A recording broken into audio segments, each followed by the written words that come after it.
the Master Key System. It is my privilege to enclose herewith Part 1 of the Master Key System. Would you bring into your life more power to get the power consciousness, more health to get the health consciousness, more happiness, get the happiness consciousness. Live the spirit of these things until they become yours by right. It will then become impossible to keep them from you. The things of the world are fluid to a power within man by which he rules them. You need not acquire this power, you already have it. But you want to understand it, you want to use it, you want to control it, you want to impregnate yourself with it so that you can go forward and carry the world before you. Day by day as you go on, and as you gain momentum, as your inspiration deepens, as your plans crystallize, as you gain understanding, you'll come to realize that this world is no dead pile of stones and timber, but it is a living thing. It's made up of the beating hearts of humanity.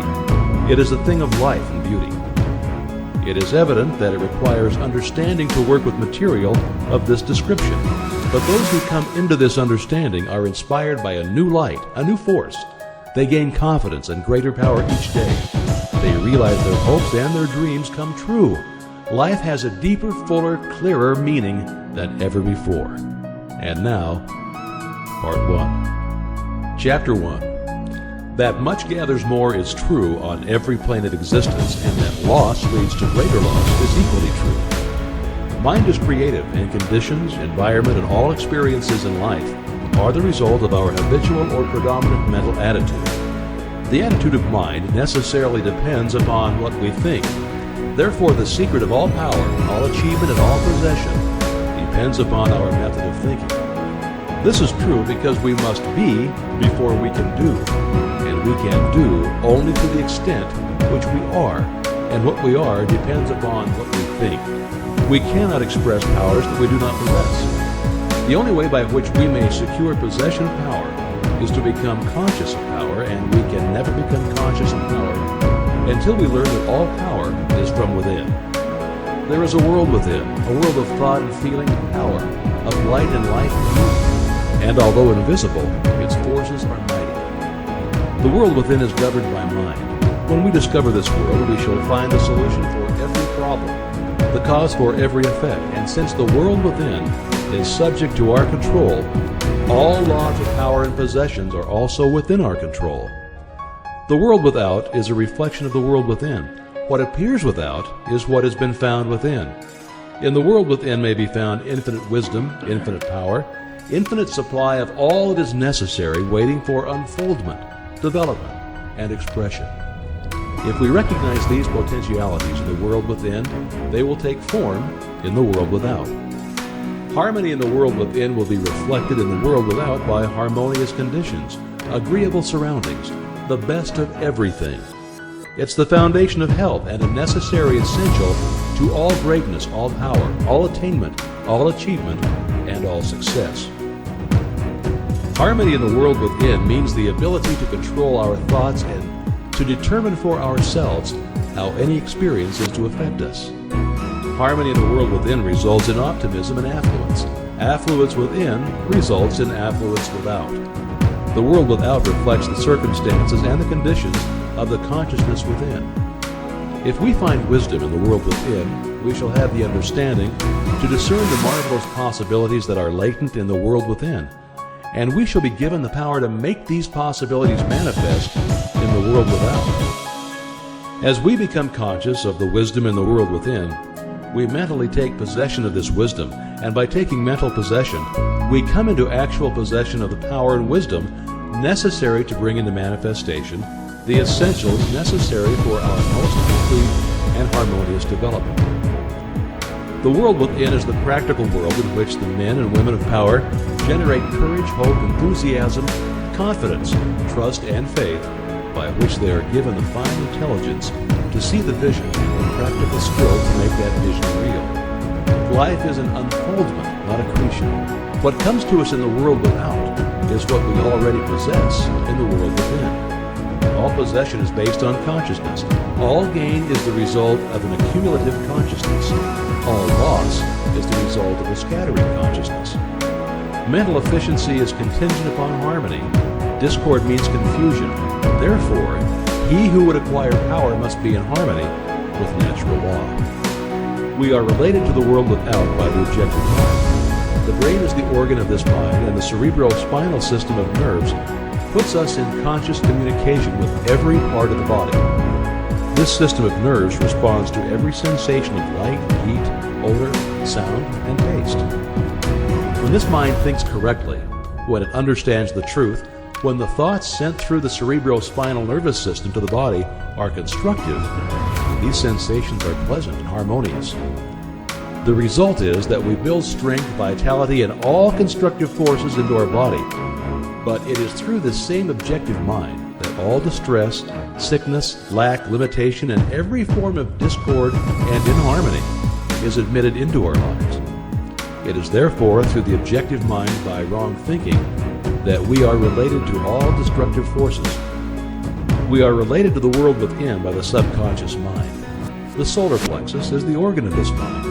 The sympathetic system of nerves presides over all subjective sensations such as joy, fear, love, emotion, respiration, imagination, and all other subconscious phenomena.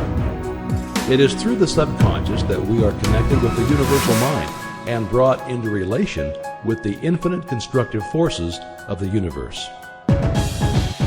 It is the coordination of these two centers of our being and the understanding of their functions which is the great secret of life. With this knowledge, we can bring the objective and subjective minds into conscious cooperation and thus coordinate the finite and the infinite. Our future is entirely within our own control. It is not at the mercy of any capricious or uncertain external power. Now, all agree that there is but one principle or consciousness pervading the entire universe, occupying all space, and being essentially the same in kind at every point of its presence. It is all-powerful, all wisdom and always present. All thoughts and things are within itself. It is all in all. There is but one consciousness in the universe able to think, and when it thinks, its thoughts become objective things to do.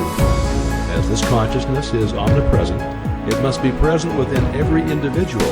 Each individual must be a manifestation of that omnipotent, omniscient, and omnipresent consciousness. As there is only one consciousness in the universe that is able to think it, necessarily follows that your consciousness is identical with the universal consciousness. Or in other words, all mind is one mind. There is no dodging this conclusion. The consciousness that focuses in your brain cells is the same consciousness which focuses in the brain cells of every other individual. Each individual is but the individualization of the universal, the cosmic mind. The universal mind is static or potential energy. It simply is. It can manifest only through the individual, and the individual can manifest only through the universal. They are one. The ability of the individual to think is his ability to act on the universal and bring it into manifestation. Human consciousness consists only in the ability of man to think. Mind in and of itself is believed to be a subtle form of static energy, from which arises the activities called thought, which is the dynamic phase of mind. Mind is static energy. Thought is dynamic energy, the two phases of the same thing. Thought is therefore the vibratory force formed by converting static mind into dynamic mind. As the sum of all attributes are contained in the universal mind, which is omnipotent, omniscient, and omnipresent, these attributes must be present at all times in their potential form in every individual. Therefore, when the individual thinks, the thought is compelled by its nature to embody itself in an objectivity or condition which will correspond with its origin. Every thought, therefore, is a cause and every condition an effect. For this reason, it is absolutely essential that you control your thoughts so as to bring forth only desirable conditions. All power is from within and is absolutely under your control. It comes through exact knowledge and by the voluntary exercises of exact principles. It should be plain that when you acquire a thorough understanding of this law and are able to control your thought processes, you can apply it to any condition. In other words, you will have come into conscious cooperation with the omnipotent law, which is the fundamental basis of all things. The universal mind is the life principle of every atom which is in existence. Every atom is continually striving to manifest more life. All are intelligent, and all are seeking to carry out the purpose for which they were created. A majority of mankind lives in the world without. Few have found the world within, and yet it is the world within that makes the world without. It is therefore creative, and everything which you find in your world without has been created by you in the world within. This system will bring you into a realization of power, which will be yours when you understand this relation between the world without and the world within. The world within is the cause, the world without the effect. To change the effect, you must change the cause. You will at once see that this is a radically new and different idea.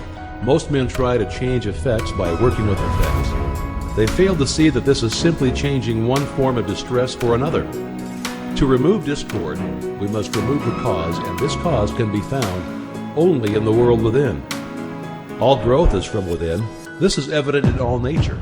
Every plant, every animal, every human is a living testimony to this great law, and the error of the ages is in looking for strength or power from without. The world within is the universal fountain of supply, and the world without is the outlet to the stream. Our ability to receive depends upon our recognition of this universal fountain, this infinite energy of which each individual is an outlet, and so is one with every other individual. Recognition is a mental process. Mental action is therefore the interaction of the individual upon the universal mind. And as the universal mind is the intelligence which pervades all space and animates all living things, this mental action and reaction is the law of causation. But the principle of causation does not obtain in the individual, but in the universal mind. It is not an objective faculty, but a subjective process, and the results are seen in an infinite variety of conditions and experiences. In order to express life, there must be mind. Nothing can exist without mind. Everything which does exist is some manifestation of this one basic substance from which and by which all things have been created and are continually being recreated. We live in a fathomless sea of plastic mind substance. This substance is ever alive and active. It is sensitive to the highest degree. It takes form according to the mental demand. Thought forms the mold or matrix from which the substance expresses. Remember that it is in the application alone that the value consists, and that a practical understanding of this law will substitute abundance for poverty, wisdom for ignorance, harmony for discord, and freedom for tyranny. And certainly there can be no greater blessing than these from a material and social standpoint. Now make the application. Select a room where you can be alone and undisturbed. Sit erect comfortably, but do not lounge. Let your thoughts roam where they will, but be perfectly still for from 15 minutes to half an hour.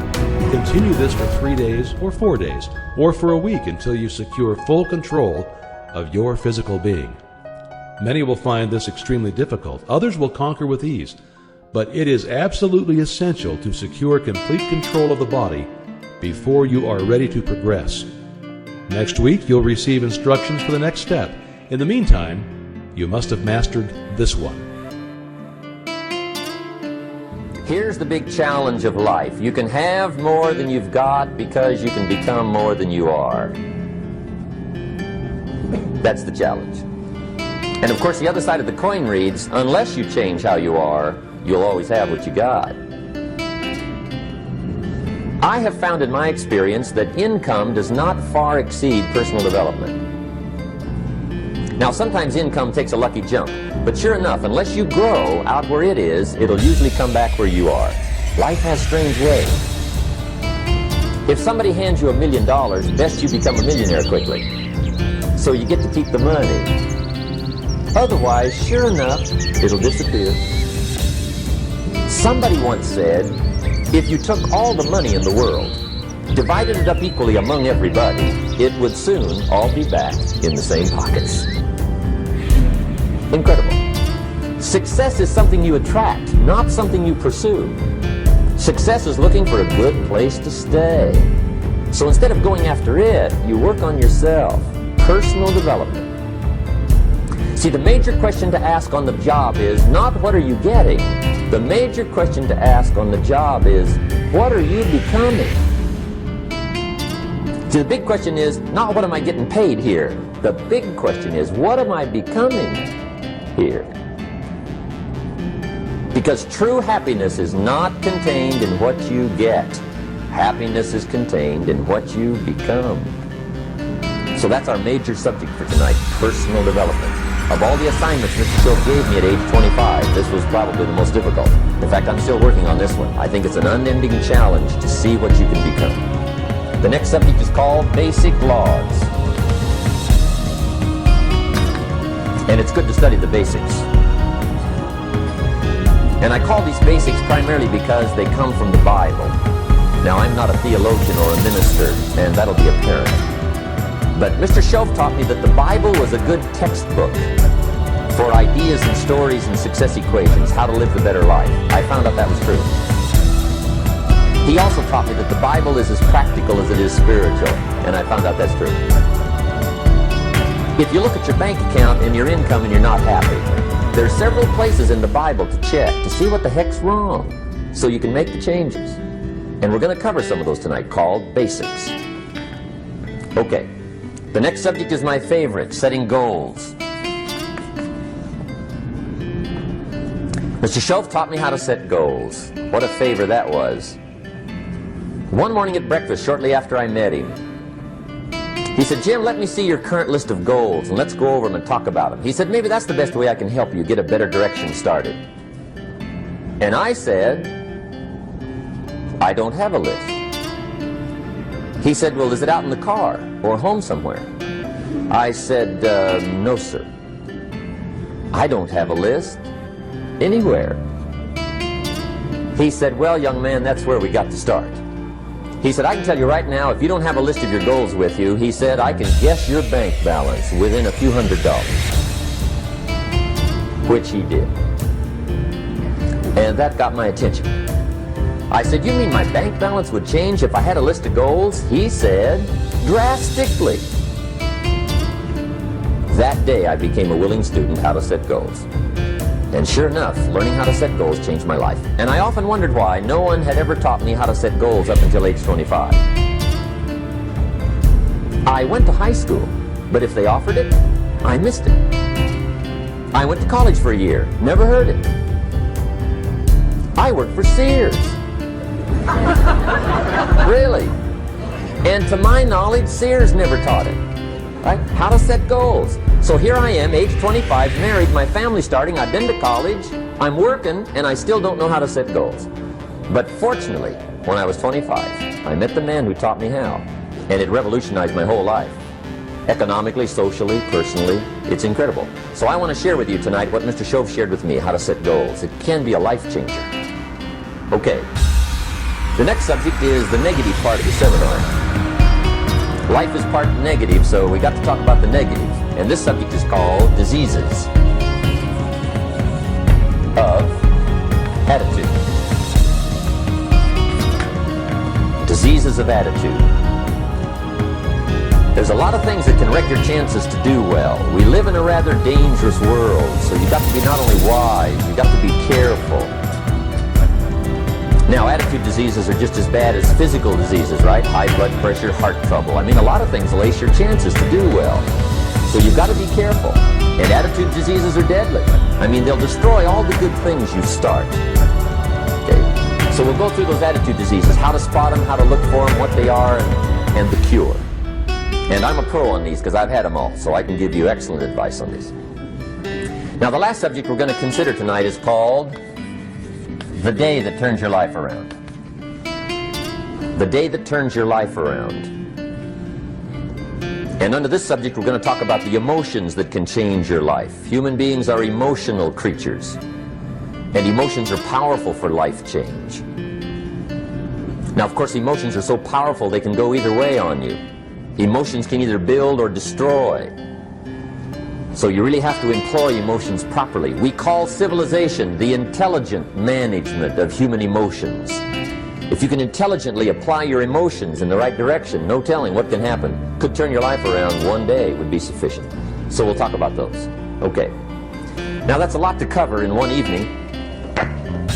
But we'll keep at it here and see if we can't get it all done. I'd like to have you now jot down the theme of the seminar. Every seminar should have a theme, I guess. We've got one. It's on some of our literature if you happen to notice it, but if you didn't, for your notes, here it is. The theme of the seminar goes like this: the major key to your better future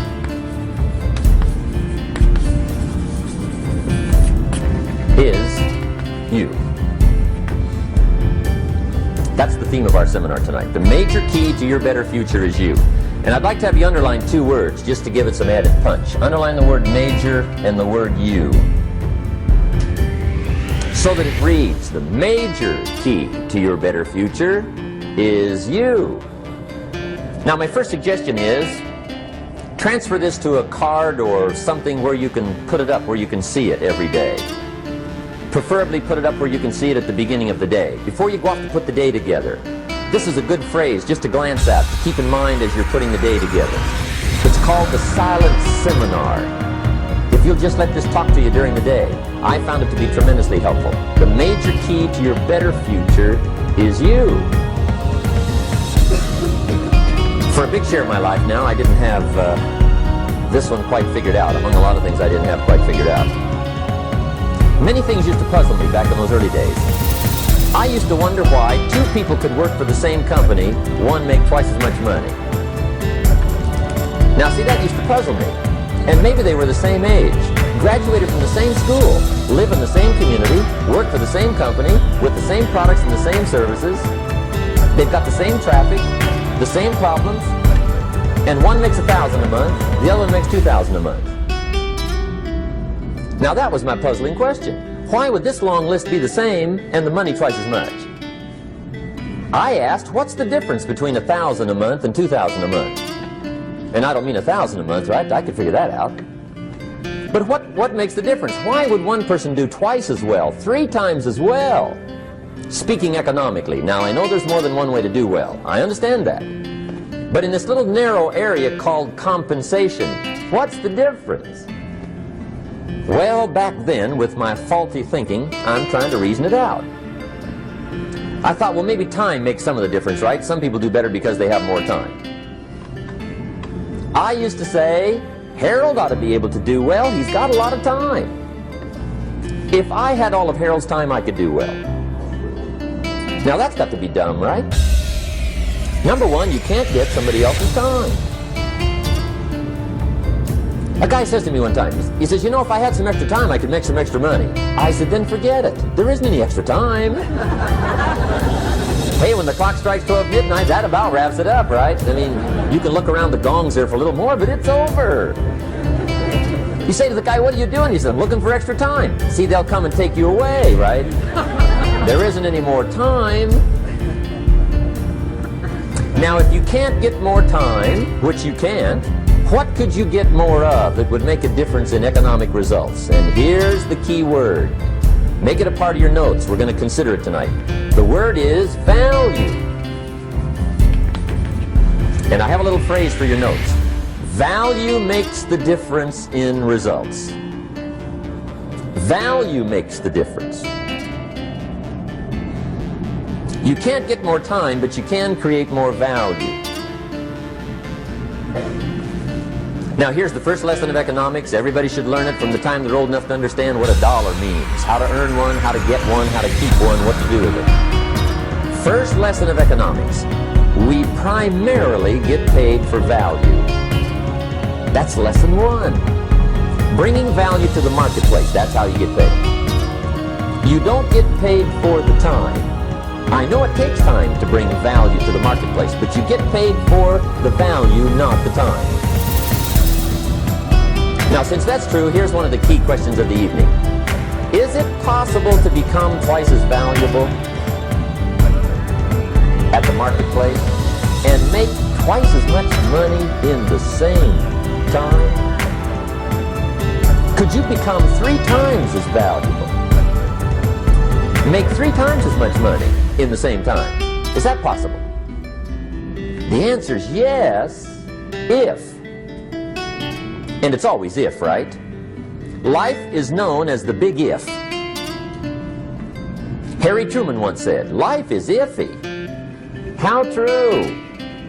And here's the big if we're going to consider it tonight. It's possible to do much better at the marketplace if you go to work primarily on yourself.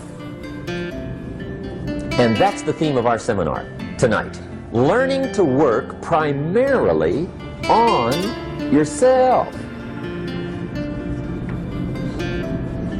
People have asked me for the last 24 years, how do you develop an above average income? And the answer is, become an above average person. Develop an above average handshake.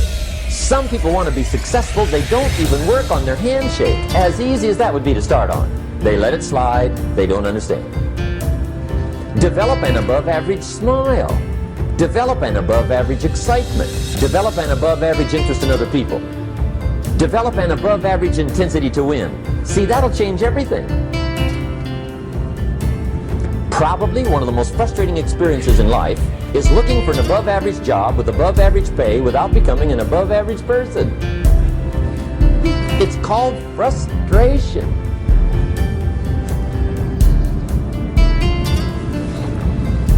And Mr. Shoaff gave me probably the greatest clue he gave me when I first met him. He said, Jim, if you want to be wealthy and happy the rest of your life, just learn this lesson well. He said, learn to work harder on yourself than you do on your job.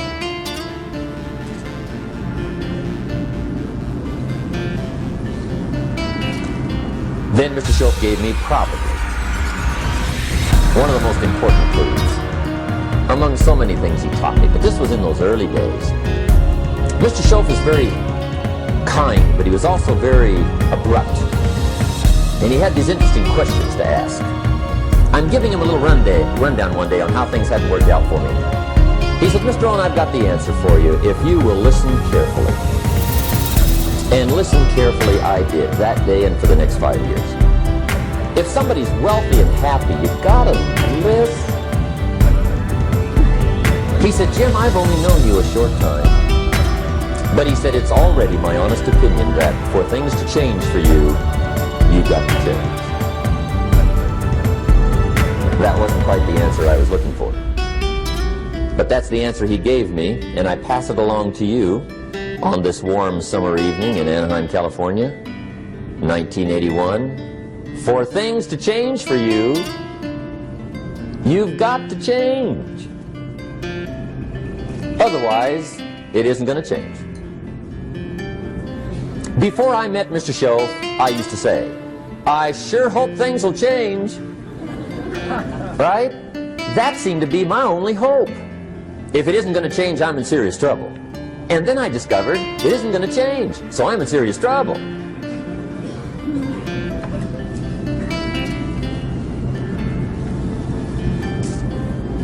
See, I can tell you what the 80s are going to be like. You have dropped into the right place. I did a seminar one time for Standard Oil executives and management in Honolulu. And we're having a conference one day on this big conference table. And one of them said to me, Mr. Rohn, you know some fairly important people halfway around the world. What do you think the 80s are going to be like?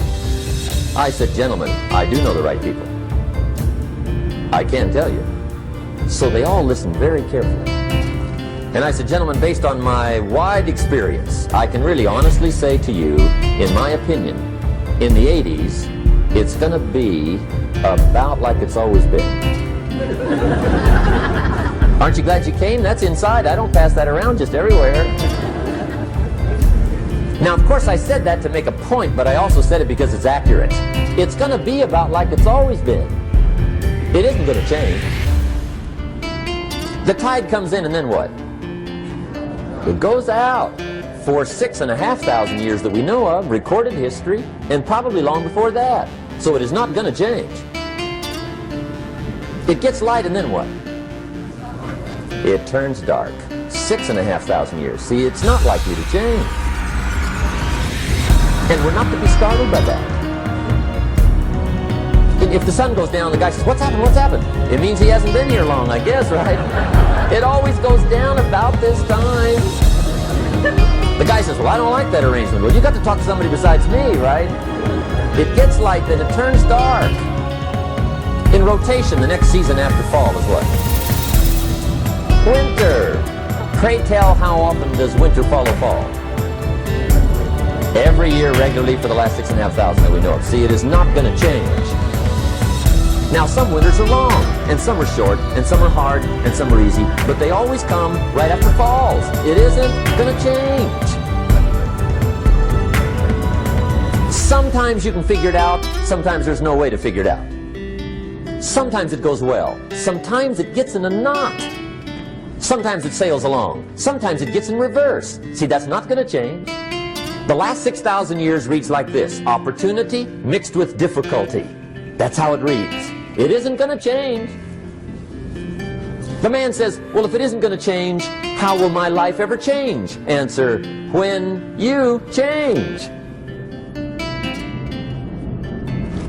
And whether I'm talking to high school kids or business executives, my message is always the same. And it goes like this: the only way it gets better for you is when you get better.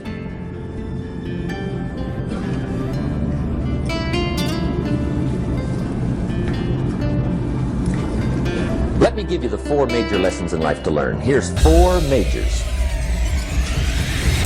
It's good to study the majors. In our weekend seminar we teach, some people don't do well because they major in minor things.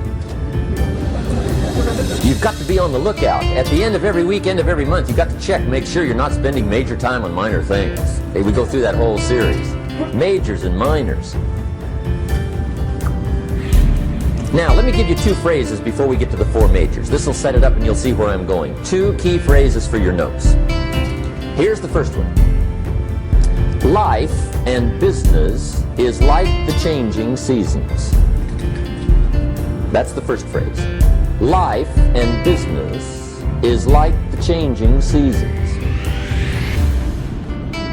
One of the best ways to describe life, it's like the seasons. Frank Sinatra sings, life is like the seasons. Now here's the second phrase. Very important. You cannot change the seasons, but you can change yourself. You can't change the seasons, but you can change yourself. And see, that's how life gets better for you. Not by chance, but by change. Now here's the 4 major lessons in life to learn. I've got my first book finished. It came out a couple of weeks ago. This is in it, the 4 major lessons in life to learn. Here they are. Number 1, learn how to handle the winters. That's lesson 1. They come right after falls with regularity. Some are long and some are short and some are hard and some are easy, but they keep coming. You must learn to handle the nights. They come right after days. You must learn to handle difficulty. It comes right after opportunity. You must learn to handle recessions. They always follow progressions. For the last 6,000. See, it isn't going to change. The lesson you must learn is how to handle it. And there's all kinds of winters, right? The winter when you can't figure it out. The winter when it all goes smash. The winter when it turns belly up. The winter when it won't work, when you've run out of money and you've got a broken heart. See, those are winter times. There's all kinds. Economic winters, social winters, personal winters. When your heart is smashed in 1,000 pieces and the nights are unusually long, your prayers seem to go no higher than your head. It's wintertime. Barbra Streisand sings, it used to be so natural to talk about forever, but used to be's don't count anymore. They just lay on the floor till we sweep them away. You don't sing me love songs, and you don't say you need me, and you don't bring me flowers anymore. A song of winter. But see, the disappointments come. Those are normal. That's part of life. But the question is, how do you handle it? How do you handle the coming winters and the disappointments and the downtimes? Well, you can't get rid of January by tearing it off the calendar. But here's what you can do. You can get stronger, you can get wiser, and you can get better. The winters won't change, but you can. And that's how life changes for you. See, before I understood, when it was winter, I used to wish it was summer.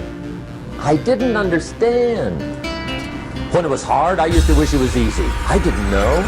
And then Mr. Shoaff gave me a part of his very unique philosophy when he said, don't wish it was easier, wish you were better.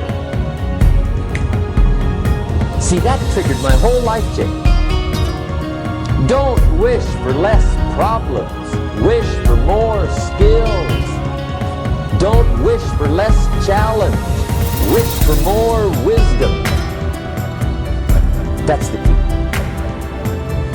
So that's lesson 1, learn how to handle the winters. Here's lesson 2. Learn how to take advantage of the spring. That's the second one. Spring is called opportunity. And spring follows winter. What a great place for it. If you were going to put it somewhere, that'd be the place to put it, right after winter. And pray tell, how often does spring follow winter? Every year with regularity, 6,000. You can almost count on it. See, opportunity always comes. Days follow nights. Isn't that terrific? Opportunity follows difficulty. But here's what you must learn to do. Underline these 2 words in that key phrase. Take advantage. Underline those 2. You must learn to take advantage of the spring. See, just because spring rolls around is no sign you're going to look good come fall. You gotta do something with it. In fact, you have to get good at one of 2 things in life. Planting in the spring or begging in the fall. Or get somebody to do it for you. See, those are about the only alternatives. Now here's what else you must do. Take advantage of the springs quickly, because there's only a few. Just a handful of springs have been handed to each of us. They don't come forever. Life is fairly brief. So you've got to read every book you can get your hands on what to do with your springs while they're here. And take advantage, they soon run out. The Beatles wrote, life is so short. And for John Lennon, it was extra short. But life is brief. Elton John sings, she lived her life like a candle in the wind. It's brief. So whatever you're going to do with your life, you've got to get at it. Don't just let the springs pass.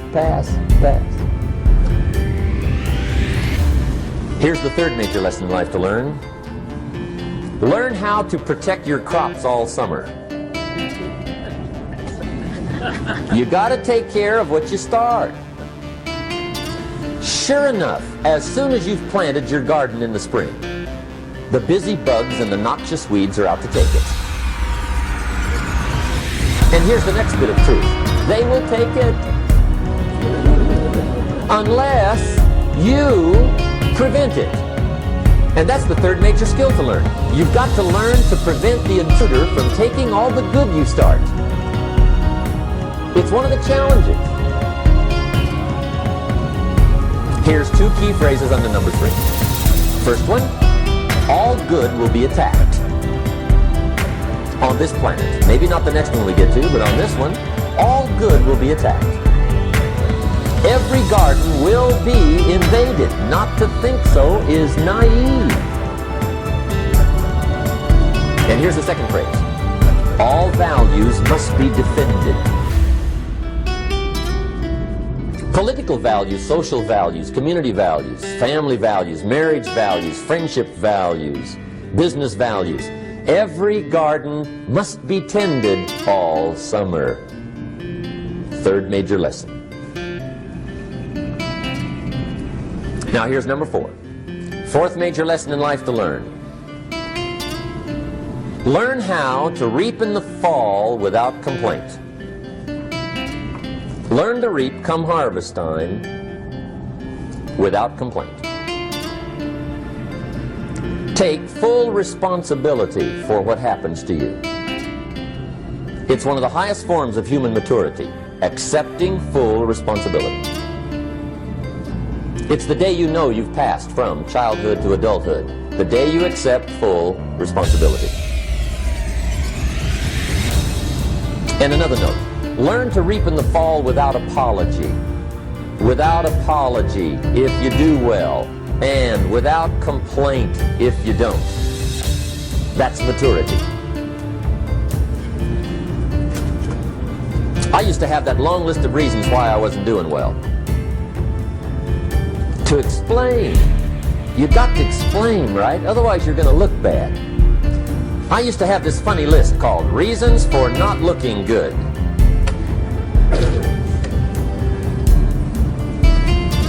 I used to blame the government. I mean, you can believe that or not. It was at the top of my list. I had a lecture second to none. The government. That was on my list. I used to blame taxes. Look what you got left after they take everything. And they expect you to do well. That was on my list there. Prices, that one's easy, right? You walk into the supermarket with $20, come out with a little half bag. So I had that on the list. I used to blame the weather. I blamed the traffic. I used to blame my car. I blamed the manufacturers. I used to blame the company. I blamed company policy. I used to blame the training program. I blame my negative relatives. They were always putting me down. I blame my cynical neighbors. They're just selfish, looking out for themselves. Won't loan you money? They were on my list.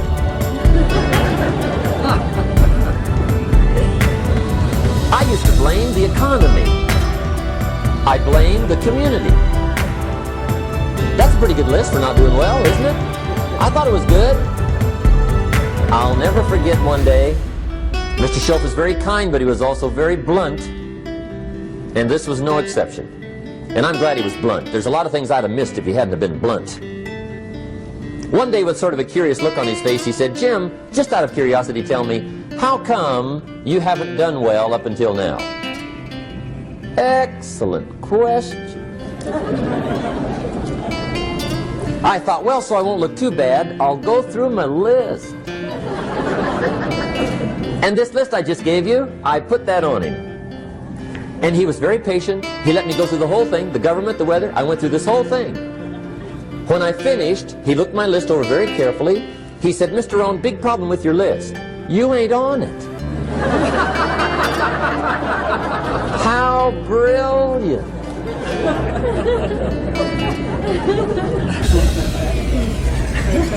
When I went to work for him a few months later, I learned very quickly to tear up my list, reasons for not doing well, and I threw it away. And I got me a fresh piece of paper. And I put one word on it. Me. There's a Black Heritage spiritual that says, "It's not my mother nor my father, nor my brother nor my sister, but it's me, oh Lord, standing in the need of prayer." See, I used to blame everything outside. And then let me give you a little philosophy that helped turn my life around. For your notes, here it is. It's not what happens that determines the quality or the quantity of your life. It's not what happens. And the reason is because what happens to about everybody. No different. The sun went down on all of us last night. A common event, a happening. And I found out that the same things can happen to two different people. One gets rich and one stays poor. Why is that? It's because it's not what happens, but rather it's what you do that changes everything. So that's a key phrase. It's not what happens, it's what you do. What happens is about the same. You might put that in parentheses here. Same. What people do, that's what's different. Anything can happen, right? Everything can happen. I've heard all the stories. I've been one of the stories. Hey, we could all tell stories all night long, right? Happenings. Anything can happen.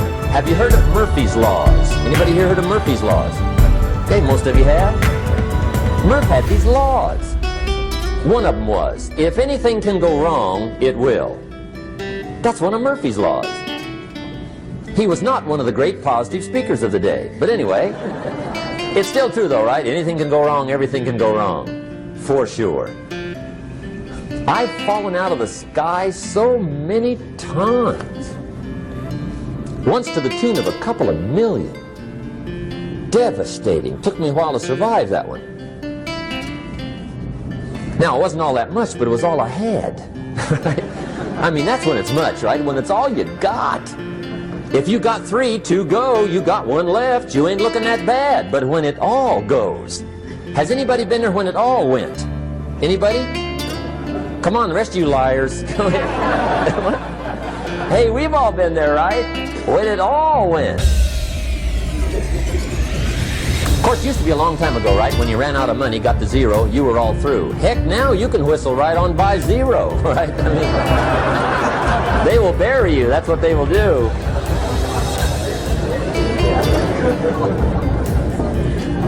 But see, those are the happenings, right? Everything can happen. Anything can happen. But it's not the happenings. It's what you do about it. Somebody says, yeah, but you don't understand the disappointments I've had. Come on. Everybody's had their share. Disappointments are not special gifts reserved for the poor. Everybody has them. The difference is what you do about it. It's not the weather. I used to blame the weather, and I discovered it rains on the rich. So see, that won't help. 2 men wake up one morning, there's a rainstorm on. One of them looks out his window, sees the rainstorm, and he says, wow, what a storm. With weather like this, they can't expect you to go out and make sales. He stays home. Same morning, the other guy looks out his window, sees the same storm, says, wow, what a storm. But he says, you know what, with weather like this, what a great day to go out and make sales. Most everybody will probably be home. Especially the sales.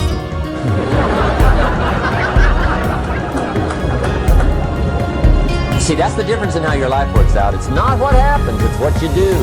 So here's one of the key questions of the evening. Starting tomorrow, what are you going to do that'll make a change in your life's direction? Good question. What are you going to do starting tomorrow that'll make a difference? Now see, if you don't do something starting tomorrow that'll make a difference, guess what? It's gonna be the same. And see, that way you can guess what the next 5 years are going to be like. Look at the last 5. Because the next 5 are going to be like the last 5 unless you, major key, tomorrow, change it all. Or change a little, or change something, or don't change. It's choice time. You can do whatever you want. But it's nice to know any day you wish you can change your whole life.